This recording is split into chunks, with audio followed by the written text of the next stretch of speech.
Hi, today I'll show you how to export a 3D model from Rhino in FBX format to Blender with materials. For more videos like this, follow me. First, we need to assign a different material to each layer. This is essential because otherwise Blender will apply the same default material to all objects.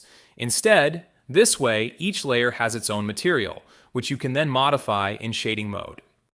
For ease, I apply the plastic material and change the color, but you can use any material as long as each layer has a different color from the other. Once all the materials have been applied, we can check in rendering mode to see if there are any problems. I recommend applying the material as soon as you create the new layer so you don't have to do everything at the end. At this point, I select the entire object I want to export to Blender. Then I go to File and select Export Selected. At this point, I need to save the file in FBX format, so I select it and give the file a name.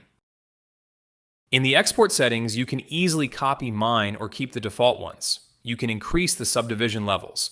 Obviously, the model will be more detailed, but the file will be larger since the growth in the number of faces will be exponential, not linear. At this point, our work on Rhino is finished, so we move on to Blender. Go to File, then select Import and choose FBX. Now select the FBX file we created earlier. Our object has been imported successfully, and as you can see, each layer has its own materials. Obviously, you can modify each material in shading or paste nodes from materials you already use.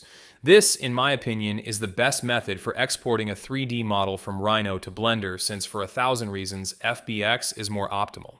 The video is over. I hope it was helpful. If you need any specific tutorials, please leave a comment and follow me for more videos like this. Thanks, and see you next time.